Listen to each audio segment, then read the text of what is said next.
to the Bachelorette recap with Michi and Darlene. And today we're going to be recapping episode 3, which starts with dun dun dun. dun, dun, dun, Damario coming back trying to rectify himself. What did you think about that, Michi? First of all, Damario, let me tell you something. There are like 16, 17 other guys behind you. Yeah, it was a big barricade. So even if she were to have a simple little bit of faith and hope and even felt some empathy, I wouldn't even want to come back to the house if I were you. Because look what you're up against. Yeah. And now these men are trying to protect their queen. Mm-hmm.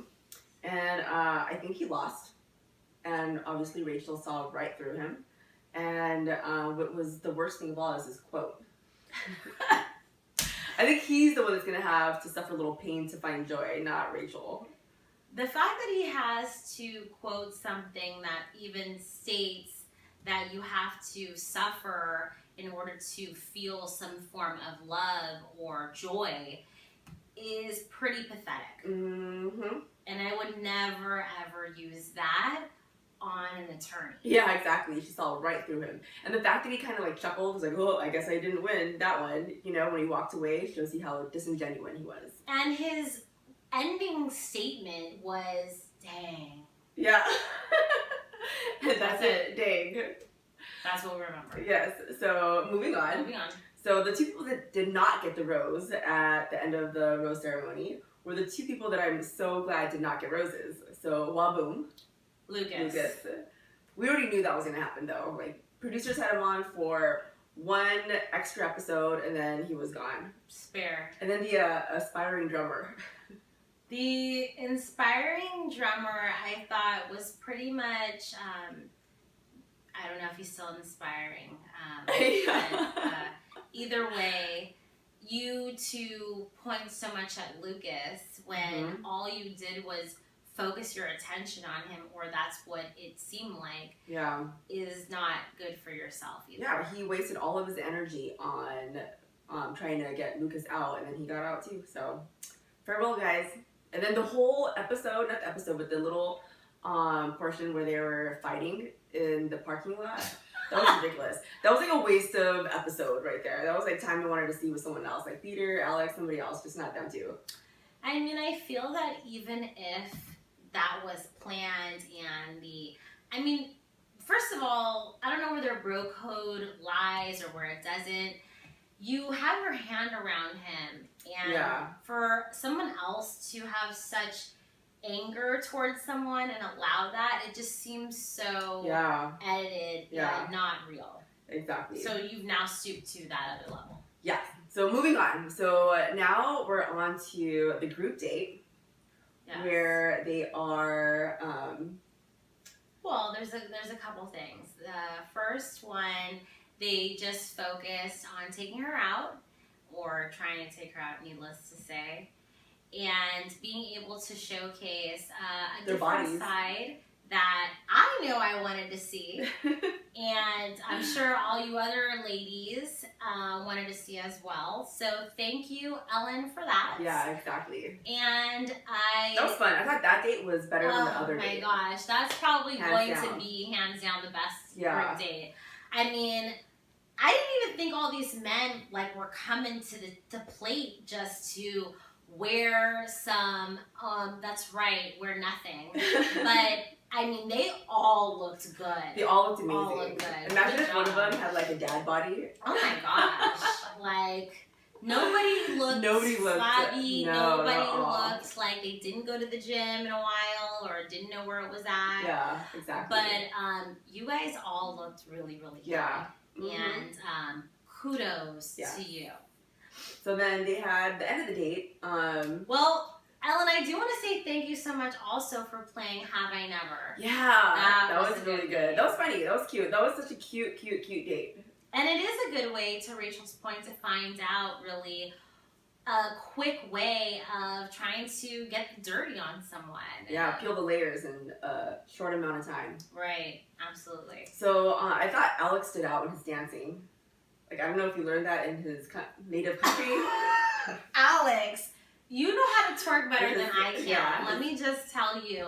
Maybe he strips in Russia or I don't know where it is, but you doing some good fancy footwork, my friend. Eastern Europe has taught you well. Very, very well. Okay, not only are you good looking, but you can definitely shake that tail feather. Okay, then they go. So after the Alan show, they go to have dinner and to have their one-on-one time with the group date At Hudson's, I think the loft. Yes, correct. And best part, Rachel. Rachel, girl, you picking up roses and you're like, pop the brakes. Yes. You got to go. So fooling everyone, picks up the rose and asks Fred to go outside with her. After their one-on-one time, where he had to build up the moment, saying how he didn't want to just go in and kiss her, but he wanted to like make it an expectation and create a moment. And Frederick, my friend, Frederick of Hollywood. Let me just tell you real quick. Never ask a girl, "Can I kiss you?" No. Ever, ever, ever. That is like boyhood 101. Yeah. Okay. Stripping it of all romance. Absolutely. It just kind of takes away that romance, that passion, that lust. Mm-hmm. And to Rachel's point, she said it was awkward. Yeah. And she was pulling back. You could see when she was kissing you how uncomfortable she looked and felt. You could just see that was not good, Frederick, at all. And needless to say, you had your chance to step up to the plate and be a man, and you went home a boy. Yeah, exactly. Went home. Keywords. So she picks up the rose, takes him outside, and dismisses him when everyone thought that he was going to be getting the rose. And we were like, there's no way he's going to be getting the rose. Oh my gosh, Rachel, I mean, you had me out. Let me get this rose right quick. Yeah. That was classic, girl. That was pretty funny. And then Alex ended up getting the rose, which we both said, like, okay, it's going to be Alex, and we knew it. And you know I love me some cultural man. Yeah. Ooh, Alex. He was just very honest with the That's how cultural people are though. They're in your face, they are blunt, they just have no filter. So very sincere still. Like he's a nice guy. He's a nice guy. Yeah. Okay, so then we go on to the one-on-one with Anthony. Anthony, you are a fine piece of chocolate. He's 26. 26. Oh. He is 26, who looks like he's 35. He looks like he's 35, but he'll look that age until he's like 69. Woo! He'll be a fine grandpa. Or yeah, exactly. If you don't have any grandchildren, either way, you are going to be a very good-looking older man. And you did something that was kind of the unthinkable. You rode horses on Rodeo Drive. I mean, that's with everybody in your face. Good. Yeah. And the first time, he didn't look nervous where I would be freaking out. I can't stand we would never have known that it was his first time riding a horse if he didn't tell us. Absolutely. And I'm so sorry, size, what was that? 12, 13? Ooh, Rachel. 13, 14. I think you might have said 13, 14. I'm not giving you enough credit, Anthony, but let's just give it up to your shoe size, Rachel. Yeah. You know, you gotta tell me, girl. I like Anthony, but he's very quiet. He's not as witty or like loud or, you know. Well, he's a nerd. He's a software manager. Yeah. I mean, that's what you're gonna get from these guys. They're pretty factual based. They know their little IT history, and that's kind of how they show face. It can be sexy because I like a man that knows his stuff, and I like a man that's kind of nerdy and well educated and kind of versed in the tech side. So that's kind of what you're gonna get with them. He's very sweet, very sweed.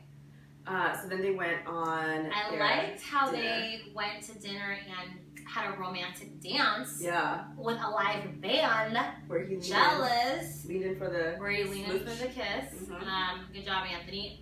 Frederick, take lessons. Yeah. Notice how he didn't ask. Never. Tried to create the moment. And he's younger than you, bro. Yeah, exactly. Come on, man. Mm-hmm. So then we go to the next group date with the mud wrestling. And all the girls come in.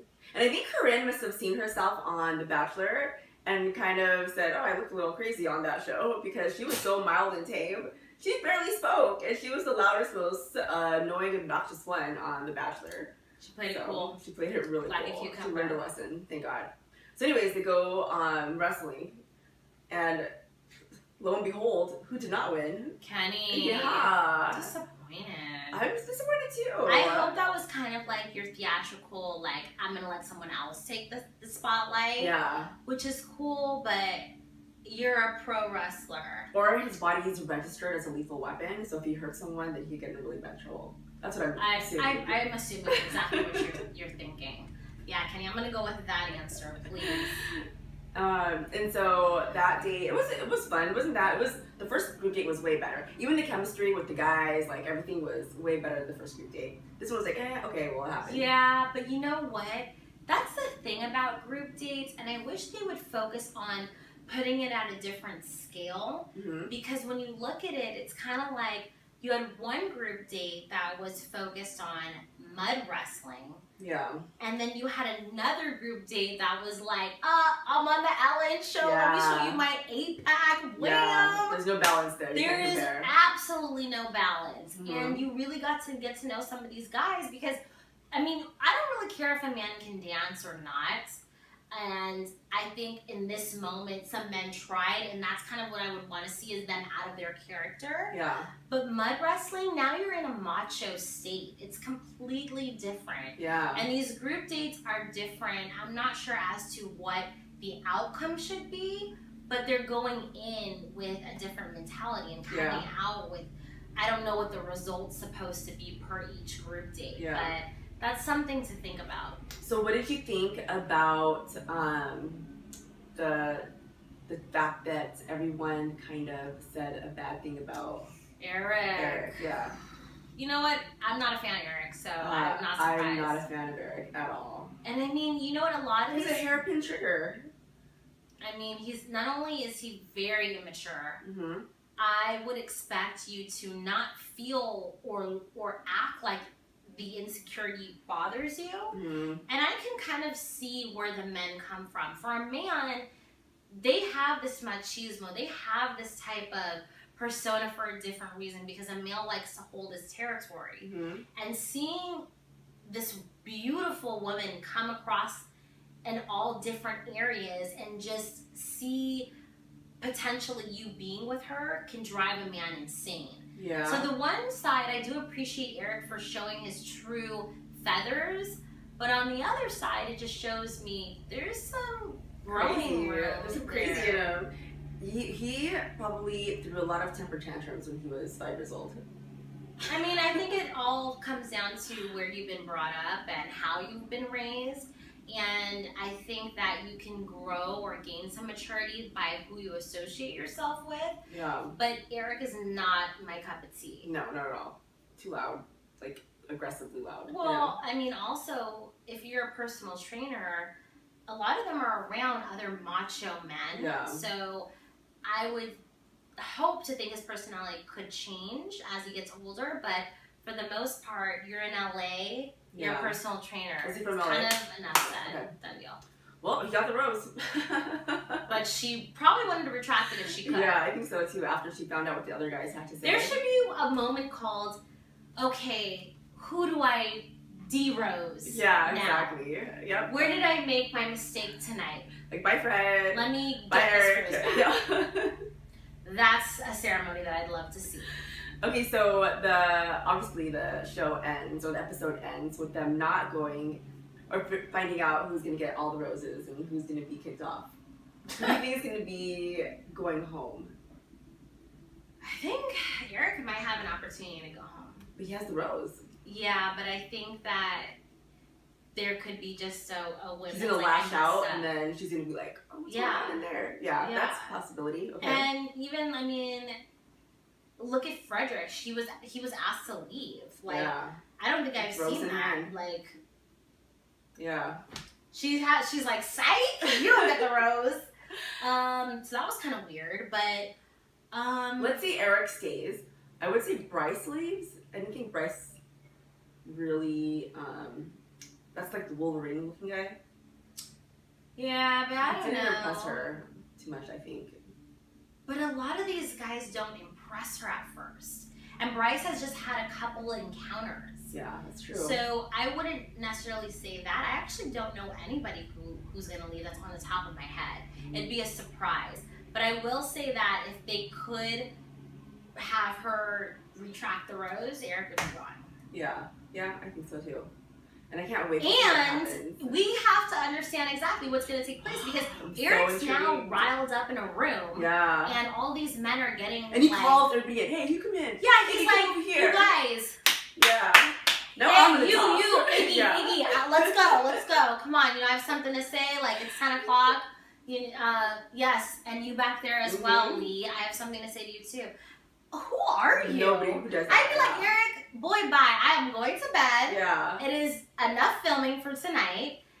And he just kind of takes command in this little, like, this is my sandbox, you stole my lunch pail. Yeah. I don't like Exactly. And everybody was like, what's going on right now? I thought maybe he was going to apologize at first, but that's not what happened. No, and I think for what is going to come, he starts raising his voice a little bit. I mean, he kind of already was. Yeah. So it just kind of sets the tone that why would Rachel really want to put herself in a situation where she's now considering dating someone who's this volatile? Yeah, but she hasn't experienced it yet, so now she's going to see it, hopefully, and we'll see what happens. Well, I think it shows her listening or like coming in. I didn't catch that. Okay. Maybe I made that up. I think. But she has to hear I think she hears this him is yelling. This is loud. Yeah, this one is. I don't know how you can miss that. So, anyways, that was episode 3. That was episode 3, and I swear I see her coming in and hearing him. So we'll have to see. Who's definitely gonna get a rose? Who is definitely going to get a rose? Dean is definitely going to get a rose. Yeah. After her girls were like, oh, we like Dean. Yeah. I was like, what? What happened to my boy Peter? Yeah, for sure. I think Peter and Dean will get roses. I definitely think Peter and Dean will get roses. Kenny's going to get a rose. Yeah. Anthony is going to get a rose. Or he has he has a rose. Iggy's still there. I think, okay, Bryce and Iggy are going home. That's my prediction. If Eric stays. Eric's not staying. I don't think so either, but he has a rose, so that's what I'm going with. I think we're going to de-rose him and do some considerations. After I think she walks in, it could just be a different thing, and you're right. Maybe he does stay. Maybe he has an opinion because it might seem like they're all ganging up on him. So, I don't know, but I don't see that. I don't see that either. She's she's she's a smart cookie. Not intelligent. Yeah, exactly. So. Yep. All right, guys. Well, that's the recap for episode 3, The Bachelorette with Michi and Darlene. So leave us comments. Let us know what you think, and we'll see you next time. And don't forget to let us know who you decide to give a rose to. Yes. Bye, guys.